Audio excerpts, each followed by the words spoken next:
My boyfriend insisted on a strictly platonic relationship, convinced that physical desire was a sin. All I did was kiss him, and he sent me to a so-called mental purification program. It worked. I no longer felt any desire for him, but when it came to other men, my desire doubled. Later, when he spotted the hickeys on my collarbone, he completely lost it in public. Do you really have to throw yourself into moral depravity?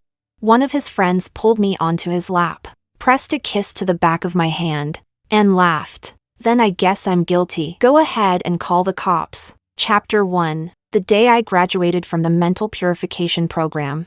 I stood on stage as the model graduate and delivered a speech in front of fellow students and their families. I believe true love is a meeting of souls. It should not be bound by the body, nor driven by physical desire. My boyfriend, Marco, was sitting in the audience. I looked directly at his face, maintaining a polite smile while struggling to suppress my disgust. The only reason I was standing here was because of him. 3 months earlier, we had kissed. It was our first kiss. He had wrapped an arm around me, called my name, and, slightly drunk, leaned in and kissed me. I didn't push him away. We had already been together for 5 years. It's not like he was calling someone else's name while kissing me. But the moment he sobered up and realized it was me, revulsion instantly filled his eyes. He shoved me to the floor. Then Marco went to rinse his mouth. I stood at the bathroom door, watching him, my fingers gripping the doorframe so tightly they hurt. Marco,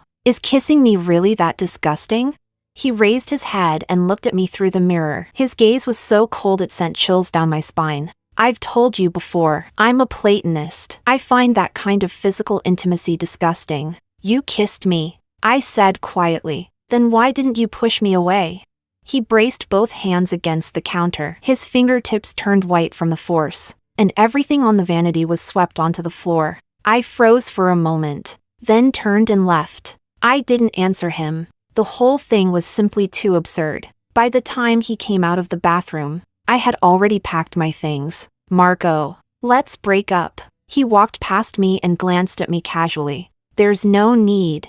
There is. I don't accept your idea of a platonic relationship. I want a normal relationship. Looking at his back, I said word by word. A normal relationship, one that includes sex. The moment those words left my mouth, Marco completely lost control. I never got the chance to break up with him. Instead, I was sent overseas to a mental purification program. They promised that in just 3 months, they could cleanse me of desire. Every student there was a young, attractive woman. Most of their partners were elderly billionaires or wealthy men with serious health issues. The so-called purification program was really just a way to prevent women financially dependent on men from cheating. I was the odd one out, because there was nothing wrong with Marco physically. I had felt that much when we kissed. He had definitely reacted. Yet every time I showed the slightest desire for intimacy, even during something as innocent as watching TV together, he would fly into a rage. He didn't even show up the day my mother died. I went through the funeral and memorial service alone, then asked him for nothing more than a comforting hug. He refused. To avoid me, he even left the house in the middle of the night. The next morning, I received an anonymous text message.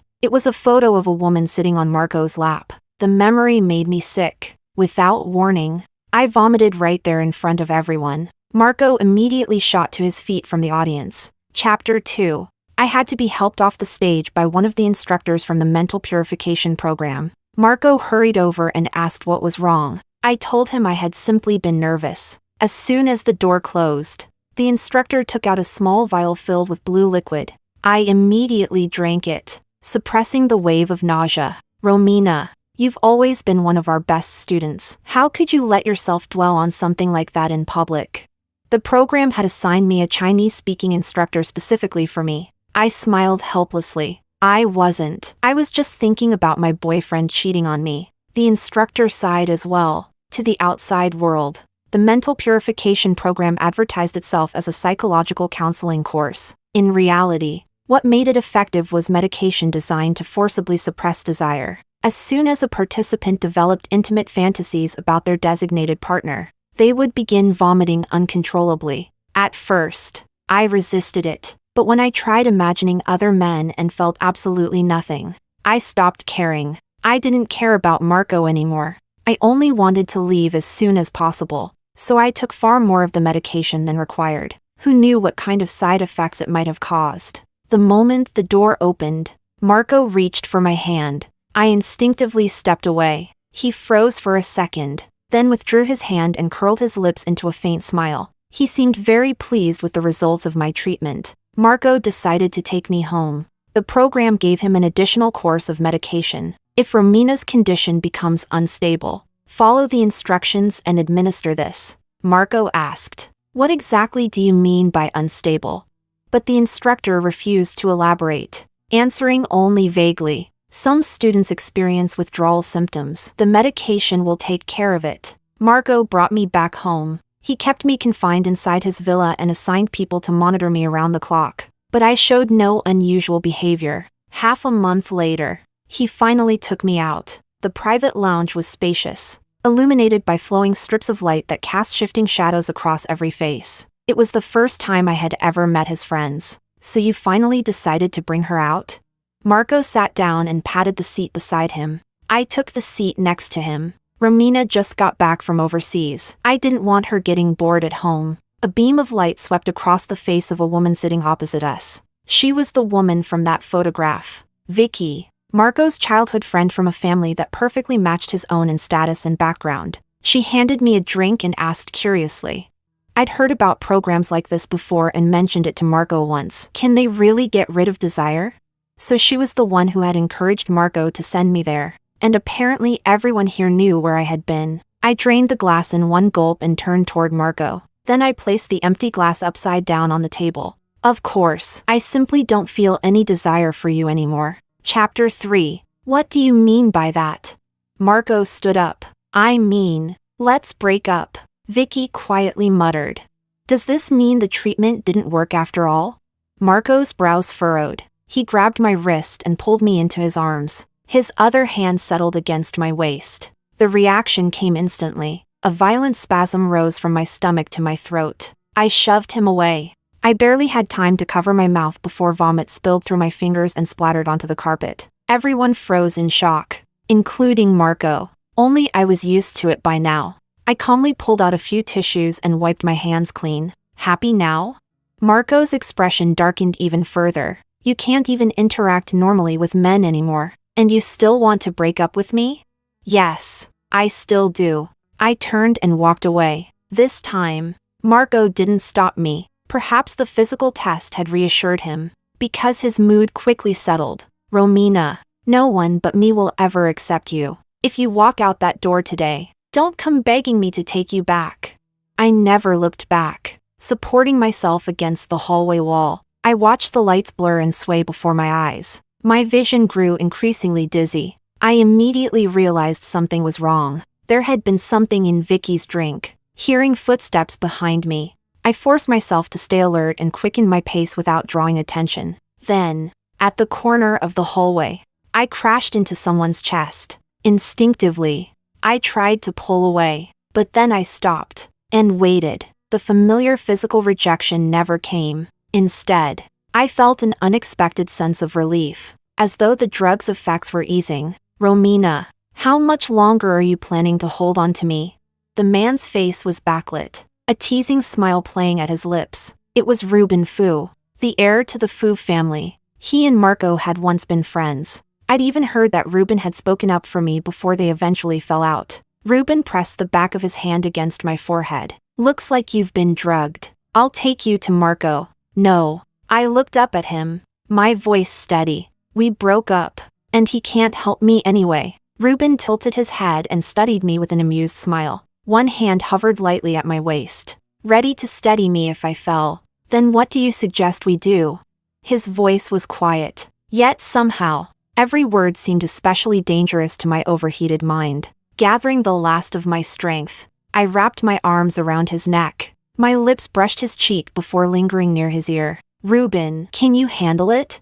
His arm tightened around my waist, lowering his gaze. He looked at me, something unreadable flickering in his eyes. Romina, you didn't even ask whether I wanted to. You skipped straight to asking whether I could. I can't take this anymore. Please. Chapter 4. Ruben's bed was large and impossibly soft. The two of us sank into it, wrapped together like butterflies trapped inside a cocoon. Our bodies formed the center, our limbs like delicate wings. Every slight tremble felt like life itself struggling to take flight. Ruben leaned close and asked softly, "Romina, are you sure about this?" But my mind was already a haze. Pointing at the ceiling, I mumbled, "It would have been nice if there were mirrors up there. I want to see you." A shadow flickered across Ruben's eyes. He covered my mouth with his hand. "All right, I'll take that as a yes." His brows were slightly furrowed. His lower lip caught between his teeth. His face was even redder than mine. "Is this your first time?" For a moment, he looked ready to stop. I caught his hand and pulled it back. "Don't go." Our fingers intertwined, tightening and loosening around each other. Perhaps it was the drugs. I responded to Ruben with an enthusiasm far beyond what was normal. I clung to him tirelessly, over and over again. By the time dawn began to break, and sunlight slipped through the curtains, I gradually regained my senses. A first time probably shouldn't have been so reckless. Yet I still couldn't resist reaching for Ruben again. In the end, I passed out. Ruben took me to his family's private hospital, where I underwent a complete medical examination. The results revealed that I had consumed excessive amounts of a prohibited drug. My hormone levels were severely disrupted. As a result, I would remain in a state of heightened libido for some time. Only then did I understand what the purification program had meant by an unstable condition. If I had stayed with Marco and continued taking their desire-suppressing medication, everything would have appeared normal. I strongly suspected that these withdrawal symptoms were deliberately designed to keep graduates dependent on the program. After all, every graduate's partner ended up relying on their medication long-term. I told Ruben everything about the purification program. "Marco's out of his mind," Ruben snapped. How come I never saw him acting like some hardcore Platonist before? Crushing the test results in his hand, he added, "Just prescribe her something." The doctor stared at him for a moment before laughing. "She doesn't need medication. She just needs relief." Huh? Ruben froze. "Her case is fairly serious." The doctor continued, "If anything, I'd recommend prescribing something for you." I was drinking water when I nearly choked. Heat instantly spread across my cheeks and ears. Ruben turned to look at me and let out a long sigh. Then he faced the doctor helplessly. "Fine, then prescribe me something." Ruben and I came to an agreement. "Romina, once your body recovers, we'll end this arrangement." His attitude was reasonable, and, if I was being honest, exactly what I wanted. While waiting for him to pick up the prescription, I unexpectedly ran into Marco at the hospital. He saw me too. His expression darkened instantly. "Romina, you actually followed me here? What exactly are you trying to do?" He reached for my arm. I immediately stepped back. His hand barely brushed mine, yet the nausea hit at once. "Marco, I didn't follow you. I'm waiting for someone." Bending over, I started dry heaving. Marco froze completely. From where he stood, he had a clear view of my collarbone. Dark and light marks were scattered across the skin. His fist clenched, then slammed violently into the wall. Even his voice shook. "That's impossible. You can't even touch other men. You slept with someone else?" "Who was it?"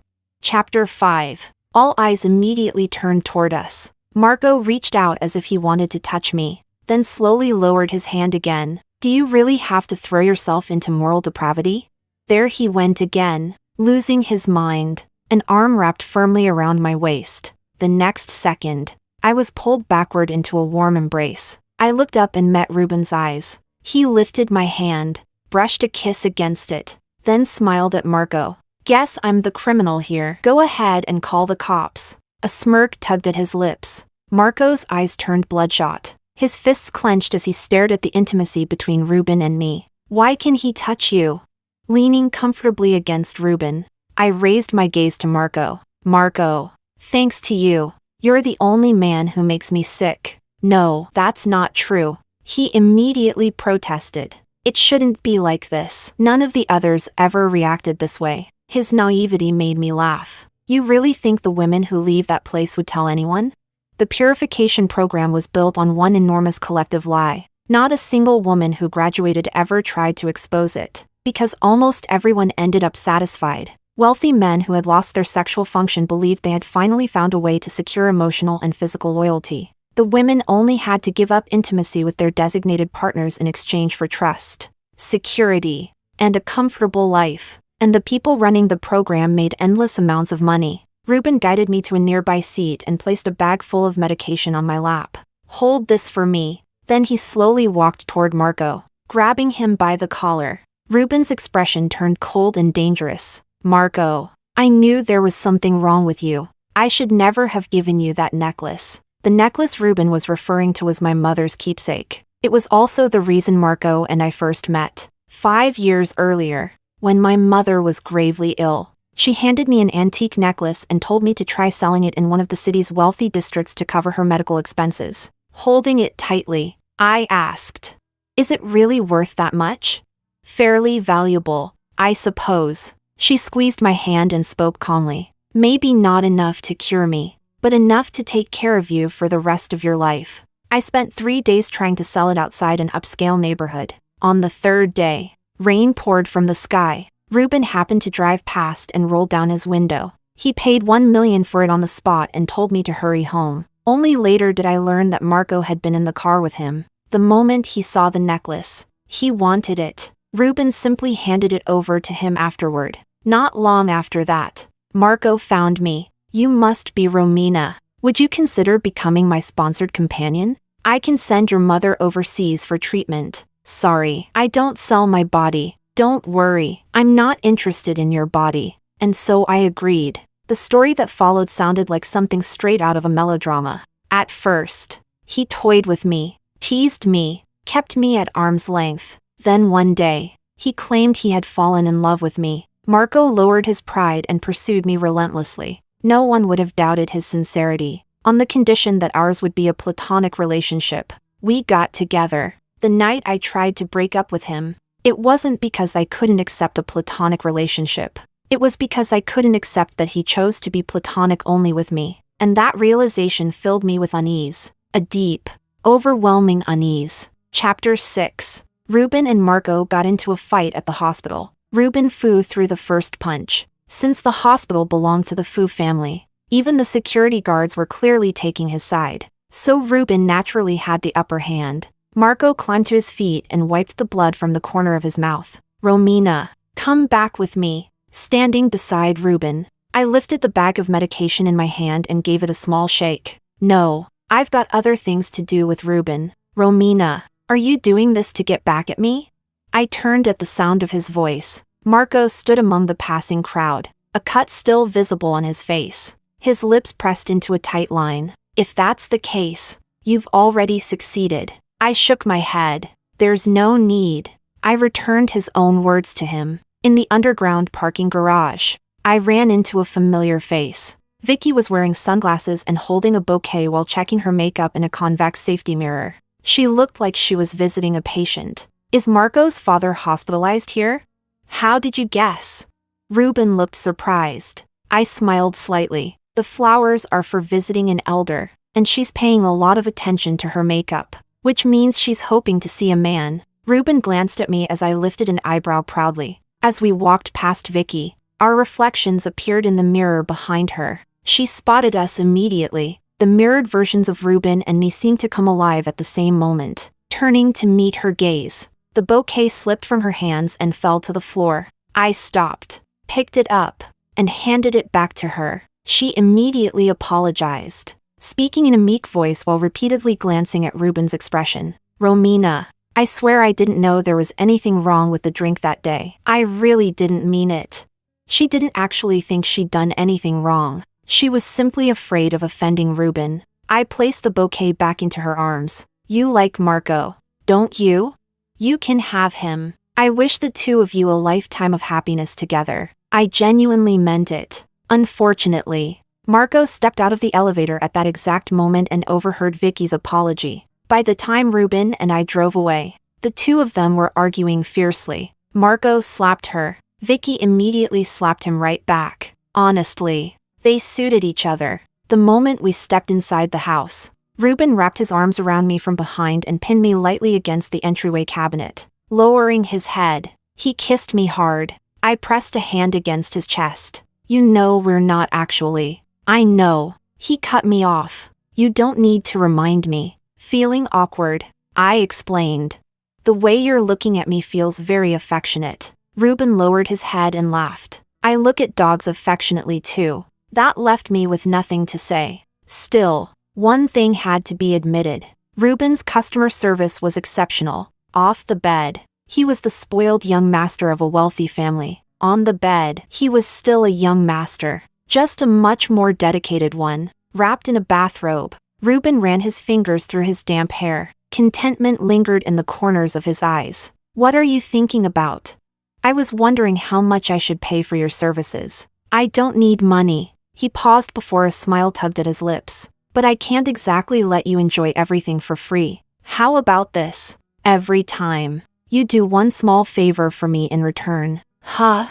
Ruben sat on the carpet with his back resting against the side of the bed. His posture was relaxed and unusually gentle. Meanwhile, I knelt on the mattress, blow-drying his hair. Warm air brushed across the back of my hand. This was the favor Ruben wanted. The evening sunlight flowed softly through the room, brushing across my shoulders and illuminating the side of his face. For once, everything felt peaceful, until Marco called. I switched the phone to speaker and turned the volume all the way up. Only then could I barely hear him over the hum of the hairdryer. Romina. Nothing ever happened between Vicky and me. The photo was taken when I was drunk. She staged it on purpose. His voice sounded strained. Okay. I responded casually. Last time, I overreacted. I sent you overseas because I couldn't stand the thought of losing you. Okay. And what are you doing right now? Ruben leaned his head back and met my eyes. Then he answered for me. She's blow-drying my hair. A loud crashing sound came from the other end of the line. Then Marco's voice exploded through the speaker, half shouting and half crying. Can't you two do literally anything else? Ruben, don't touch her. I wouldn't even bear to hurt a single finger of hers. Ruben burst out laughing. I sighed helplessly. Marco, stop acting crazy. What I do is my choice. You have no right to interfere. I was about to hang up. Then Marco suddenly blurted out, Romina, I really love you. Let's get back together. Chapter 7. I don't love you, Marco. Back then, when I had nowhere else to turn, you helped my mother and me. I've always remembered that kindness. Now we're even. People never forget the hand that reaches out to them when they're at their lowest. I was no exception. At the time, I felt like I couldn't refuse him. He had been good to me, and I thought, what if we were actually right for each other? So I gave him a chance to love me or hurt me. Now it seemed he had chosen the latter. Marco was silent for a long time. Romina, we're not even. Your mother's keepsake is still with me. He was talking about the necklace that had been sold. I told Marco to keep it. I had no intention of seeing him again, but he insisted on returning it. Fine, then send a courier and have it delivered to Ruben's villa. No, I'll bring it myself. Half an hour later, Marco was standing at the villa entrance. I asked Ruben to go downstairs and collect it for me. He returned shortly afterward, opening the velvet jewelry box. I ran my fingers over the necklace and remembered what my mother had once said. A necklace valuable enough to take care of me for the rest of my life. Ruben, I have terrible judgment. How much do you think this necklace is worth?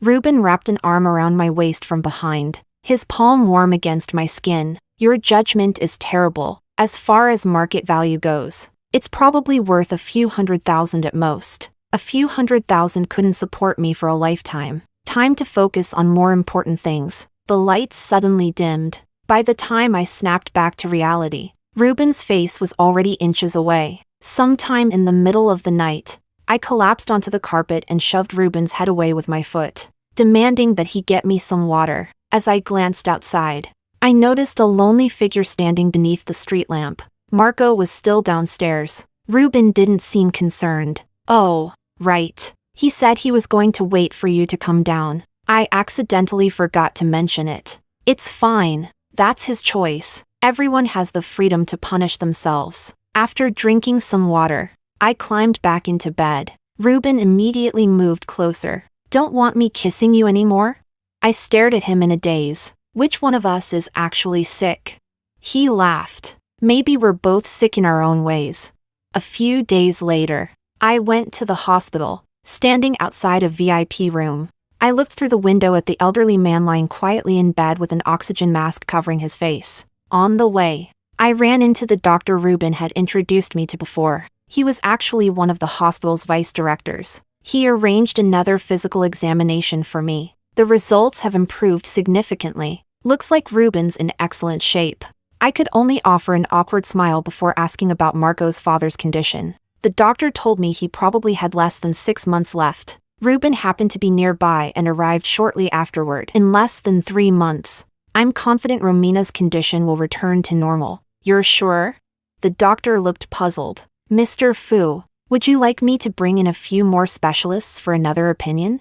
Ruben studied him for a moment without answering. Instead, he took my hand and led me into an empty office. Why did you come to the hospital alone?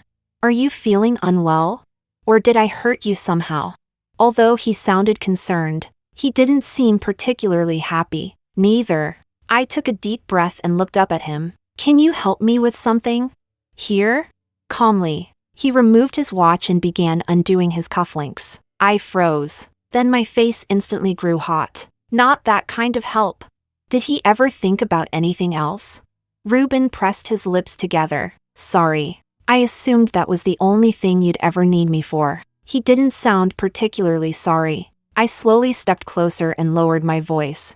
I want you to help me do a paternity test. Between me and Peter. Chapter 8. A flash of shock crossed Ruben's eyes. You think? This is insane. I mean, Marco. We'll know once the test is done. Ruben's expression grew serious. He grabbed his jacket and prepared to leave. I stopped him. Wait. This office is always empty. Doesn't anyone use it?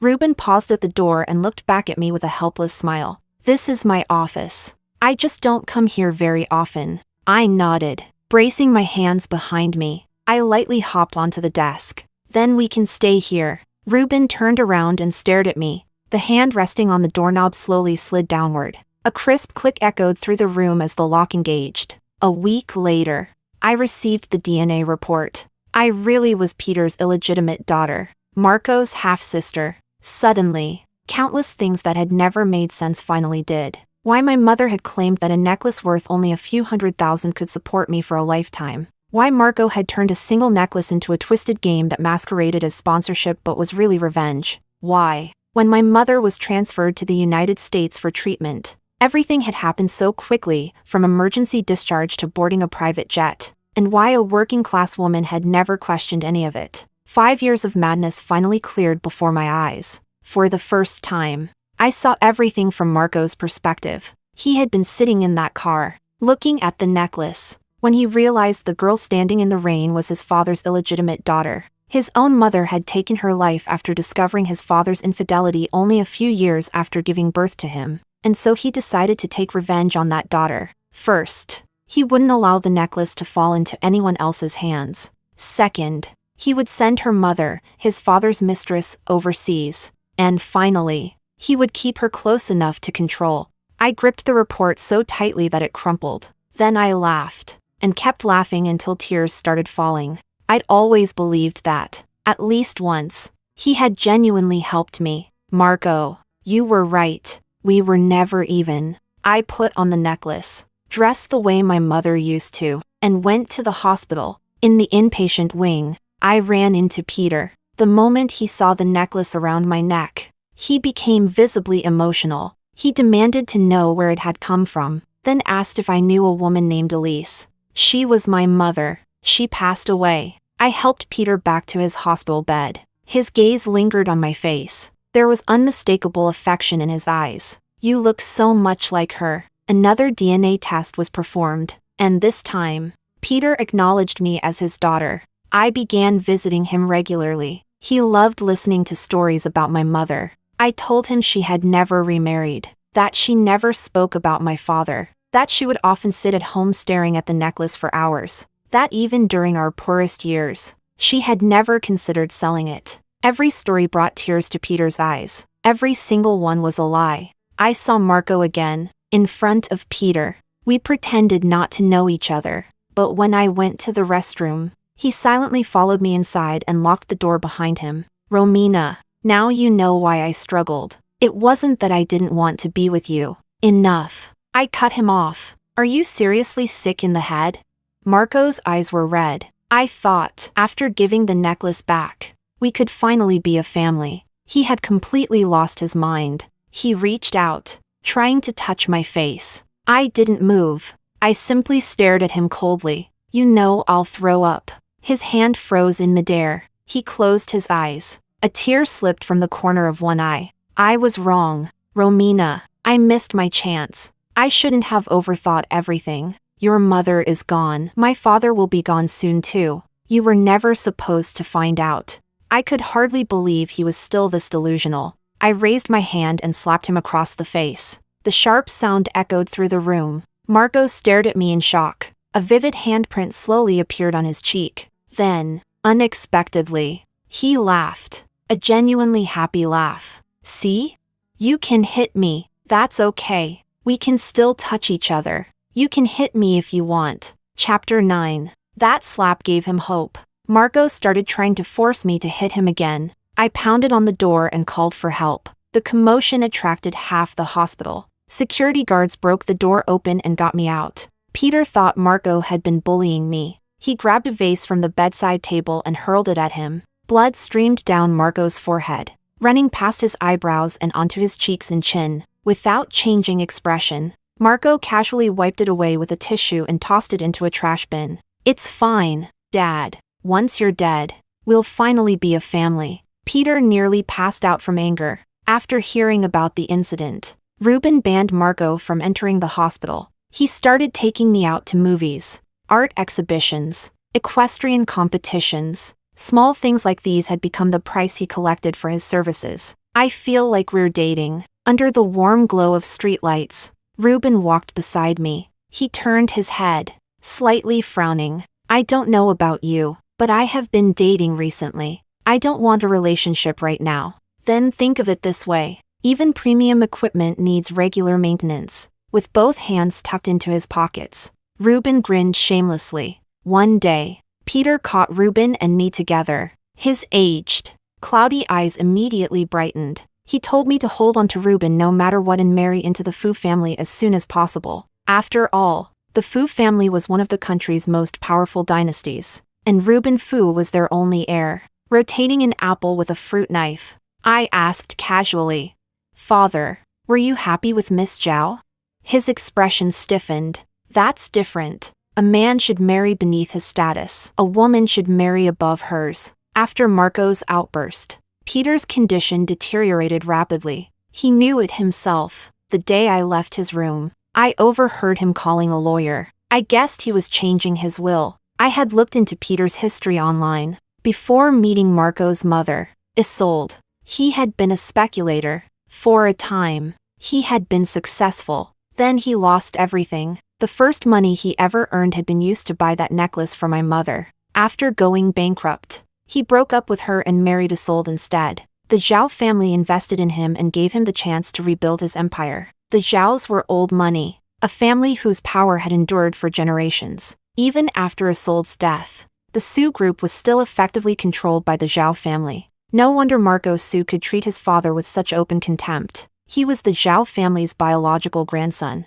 The current head of the Zhao family was his uncle. Seen from another perspective, Peter had essentially married into the Zhao family. That was why he remained obsessed with my mother. She had been the only woman who had truly belonged to him. And when a man believes he sacrificed his pride to achieve success, he doesn't feel gratitude. He convinces himself that everything he gained was rightfully his, that the world owed him. Events unfolded exactly as I expected. 2 months later, Peter died. At the funeral, the lawyer announced the contents of the will. All of Peter's assets would be inherited by his daughter, Isabella. Silence filled the funeral hall. Almost everyone instinctively turned to look at Marco, dressed in a black overcoat. He slowly pulled at the corner of his mouth, revealing a bizarre smile. Isabella, how wonderful. Now we're finally family. Chapter 10. The funeral still ended in complete chaos. Some of Marco's friends had attended as well. After one of them recognized me and casually brought up my history with Marco,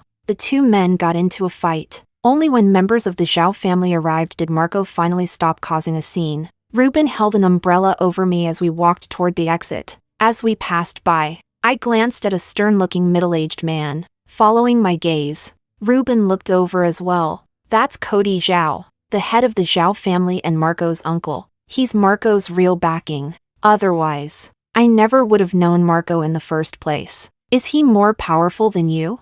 I asked out of curiosity. For once, Ruben was completely stumped. He cleared his throat awkwardly. My father is. We walked beneath the umbrella, laughing together as the noise and drama faded behind us. I became a major shareholder in the Sioux Group. At the same time, Marco was stripped of his executive position. He didn't get angry. He didn't fight back. He simply begged for forgiveness over and over again. I just want you to stay with me. I won't ask for anything else. Whatever you like about Ruben, I can learn. You can even do to me everything I've ever done to you. One day, he stood in the company break room and swallowed every pill the purification program had ever given him. He ended up hospitalized. Because of that, Cody Zhao came to see me. Miss Romina, Marco genuinely loves you. I hope you'll reconsider. Though already in his 40s, Cody remained remarkably handsome. His authority seemed almost innate.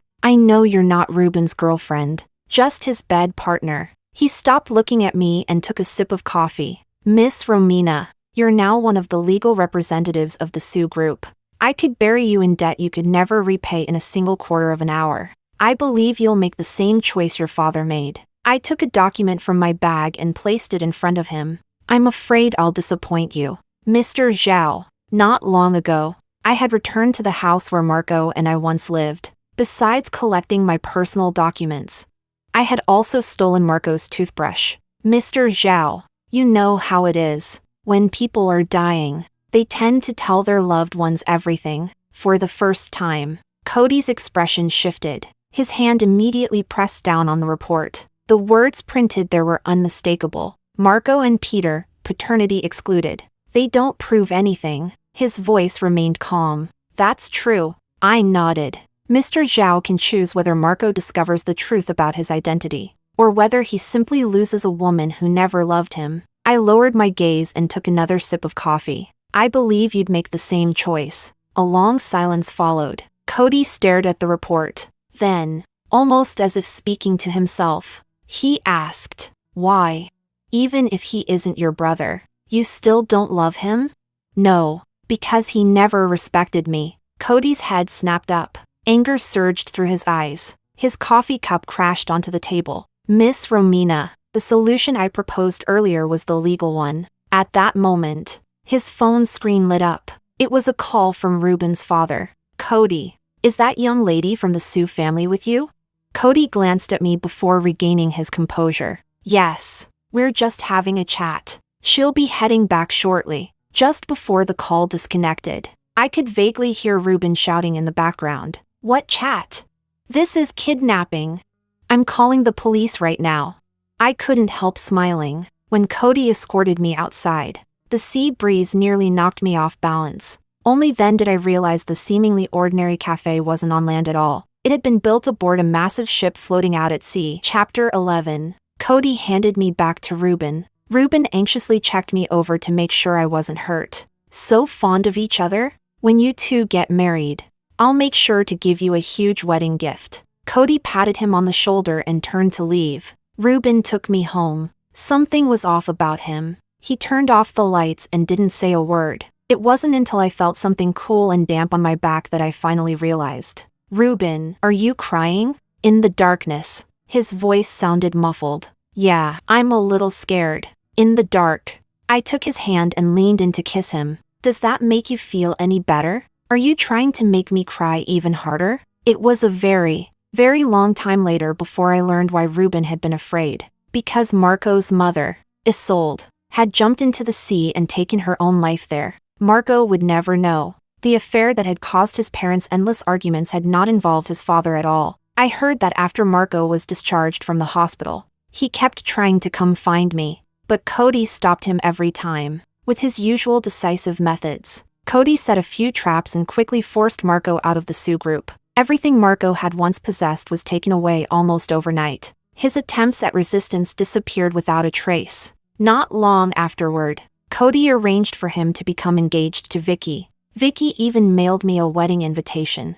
I was speechless. The next time I saw Marco, he had run away from his own engagement party. He waited outside Ruben's house. When we finally returned, he burst out from behind a flower bed. "Romina, I won't marry her. If it weren't for her, we would still be together. Romina, you love me. Even after everything I did to you, you stayed with me for 5 years. That's because you loved me." His custom-made suit had been torn by branches and thorns. He looked utterly disheveled, tears and snot running down his face. Yet he kept listing what he believed were proofs of my love for him, as if some long-forgotten memories had suddenly awakened. "You loved me. You let me hold you. You let me kiss you. You even slept with me. I don't care about anything else anymore. I can give you a normal relationship." I stood there in silence. Yes, he could. Marco had made the most fatal mistake of all. He only ordered a paternity test between Peter and me. He never tested his own DNA against mine.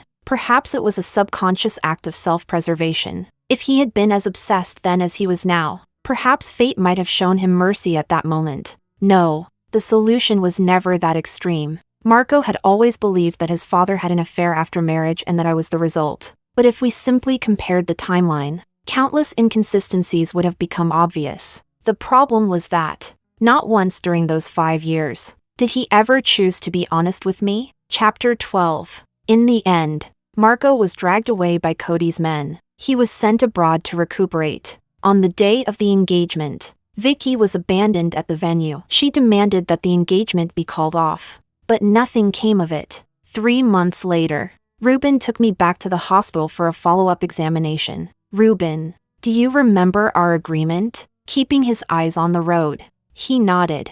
"I remember. Once you've recovered, we'll end this relationship." It was the same vice director as before, holding the test results. Just as he was about to speak, Ruben interrupted him. "Wait, your judgment isn't reliable. Get the director here instead." The vice director looked baffled, but he complied. Soon, the hospital director arrived. After learning about the situation, he picked up the report, looked at Ruben and me, and his expression turned serious. "Based on the examination results, it may take another 1 or 2 years before your condition is fully stabilized." The vice director looked at the report, then at the director, confusion written all over his face. Ruben rested a hand on the desk. 1 or 2 years, and she'll be cured? For some patients, it could take 7 or 8 years. Even 10 or more years isn't impossible. We'll have to see the follow-up results. I studied Ruben and asked hesitantly,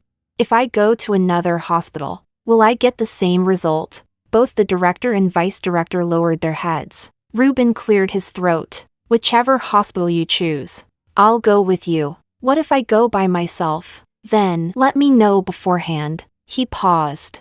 "I'll make a phone call." I moved out of Ruben's house. Not long afterward, I returned to work at the Sue group.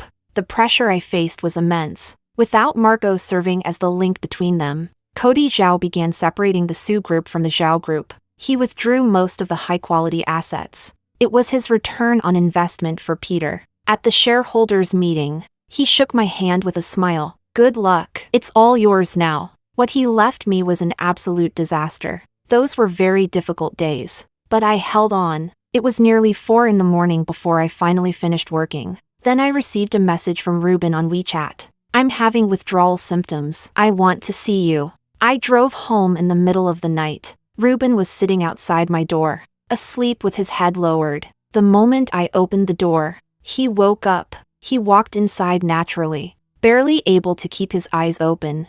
"I've been waiting for you for a long time. What do you need from me?" Ruben looked at me. "I have something to tell you." He took a deep breath. "Back then, I said your necklace was only worth a few $100,000, but the first time we met, I offered you 1 million for it. So you don't treat money like money?" I casually gave that necklace to Marco because the necklace wasn't what interested me. "You mean you were interested in me back then? Then why didn't you come find me?" "It was only a little interest." He smiled faintly. But by the time I saw you again, you were already with Marco. He looked at me steadily, his gaze unwavering. If Marco hadn't been in my car that day, maybe we would have been together a long time ago. Ruben let out a long breath. All right, that's everything I wanted to say. I thought about it for a while, frowning slightly. I'd like to clarify something. What you just said. Were you confessing to me? Ruben was drinking water. He immediately choked and started coughing,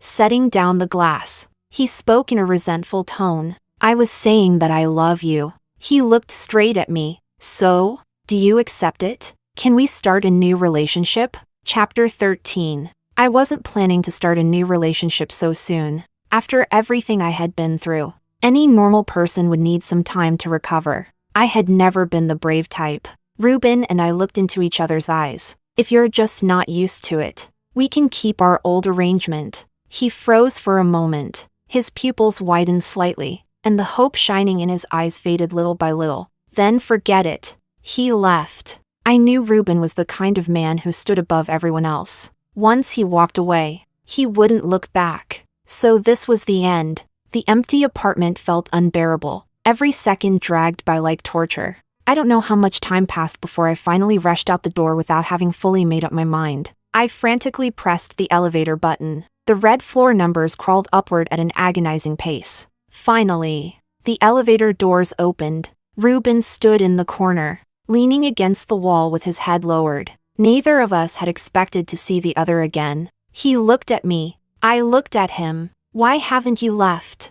I got dumped and forgot to press a floor. He glanced at me, his eyes slightly red. So I've just been riding up and down. But then I ran into you. His voice was so hoarse it was almost muffled. Taking out the trash? I really like you. Think about it a little longer, and I'll take it down for you. Just as the elevator doors were about to close, he reached out and stopped them. Kidding. I'll take it down for you anyway. I pressed the open door button as well. Ruben, I thought about it for a long time. Let's be together. Let's start a new relationship. He froze. Then a slow smile spread across his face. He pulled me tightly into his arms and raised his wrist to look at his watch. You thought about it for 15 minutes. So? Nothing. That's a really long time. Later, Ruben told me that those had been the longest 15 minutes of his life. And when the elevator doors opened, those same 15 minutes became the most worthwhile wait of his life.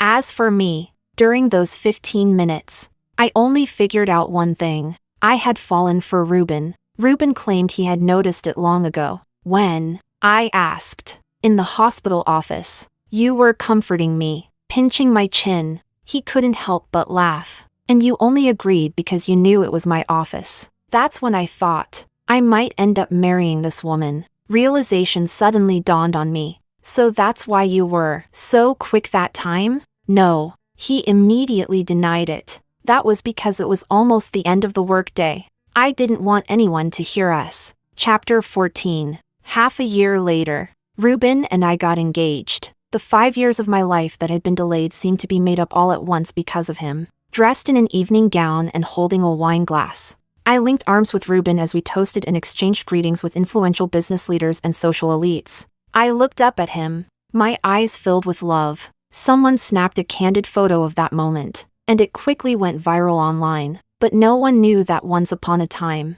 I had stood in the pouring rain for 5 hours, and only Ruben's Maybach had stopped in front of me. Actually, before that, I had met Marco once. It was a sunny day. I approached a couple who looked wealthy. The young man seemed interested in what I had to say, but the woman immediately pulled him away. Marco. People on the street are all scammers. They were Marco and Vicky. Fate had desperately tried to push me toward Marco. But somehow, our paths never truly connected.